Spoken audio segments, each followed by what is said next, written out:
आप देख रहे हैं इंडिया न्यूज का डिजिटल प्लेटफॉर्म। आपके साथ मैं रचना बंसल। ग्रेटर नोएडा से एक बहुत ही अजीबोगरीब सी घटना सामने आई है। हालांकि इस तरह की घटनाएं पहले भी सामने आई हैं, लेकिन वो और तरीके का एंगल होता है। लव एंगल जरूर होता है, लेकिन उसमें ये होता है कि घर वाले मान नहीं रहे हैं तो प्रेमी और प्रेमिका सुसाइड कर लेते हैं, या प्रेमी पहले प्रेमिका को मार देता है फिर खुद सुसाइड कर लेता है। इस तरह के अलग अलग केसेस हैं।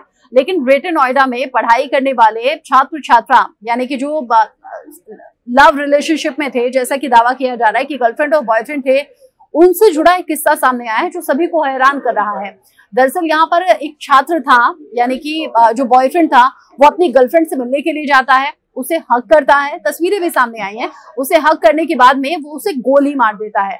गोली मारने के बाद वो वहां से चला जाता है, अपने हॉस्टल वापस आता है। फिर एक वो वीडियो शूट करता है और वीडियो शूट करके बताता है कि कैसे ये घटना हुई है, क्यों उसने ये कदम उठाया है, और फिर ये सब बताने के बाद वो खुद को भी गोली मार लेता है। दोनों की मौत हो गई है, लेकिन ये किस्सा हैरान कर रहा है। आपने कई मूवीज देखी होंगी, ऐसी मूवीज जिसमें मुझे इस वक्त पंचनामा याद आ रही है, हो सकता है आपके जहन में कोई और मूवी याद आ रही हो, जिसमें लड़कियां लड़कों का फायदा उठाती हैं मानसिक तौर पर, आर्थिक तौर पर या बाकी चीजों के तौर पर। ऐसे में लड़का यही शिकायत इस वीडियो में कर रहा है। इस लड़के ने बताया कि लड़की ने उसका आर्थिक और मानसिक शोषण किया है, उसे धोखा दिया है, उसने बेवफाई की है और इसीलिए वो लड़की को मार रहा है, यानी कि उसका मर्डर उसने किया है।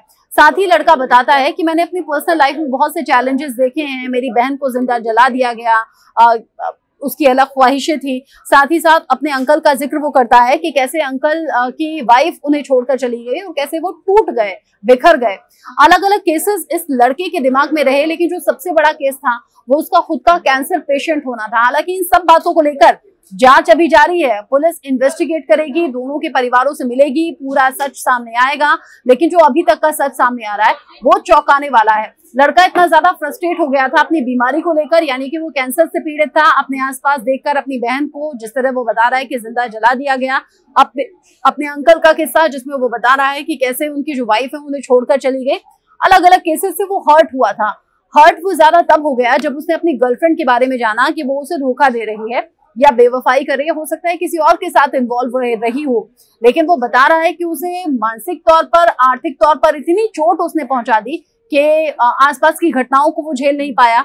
खुद का कैंसर होना, और कैंसर में भी 3rd स्टेज का कैंसर होना, लड़के को और खोखला कर गया। और फिर रहा सहा जो गुंजाइश थी वो उसकी गर्लफ्रेंड ने पूरी कर दी, इसीलिए बुरी तरह से टूट गया था। और सबसे पहले उसने अपनी गर्लफ्रेंड को गोली मारी, लड़की की जान चली गई, और फिर खुद हॉस्टल पहुंचकर खुद को भी गोली मार ली। लड़के की भी मौत हो गई है।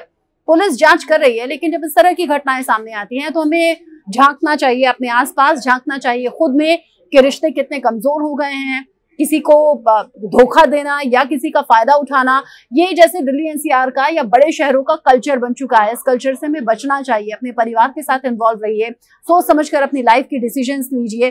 अपने घर में जो बच्चे कॉलेज जा रहे हैं, जो स्कूल जा रहे हैं, उन पर विशेष ध्यान देने की जरूरत है। उनकी सोच में क्या चल रहा है, इस तरह की सोच कहीं आपके घर के बच्चों के अंदर तो नहीं पल रही है, नुकसान आपको ना उठाना पड़ जाए। ध्यान रखिएगा।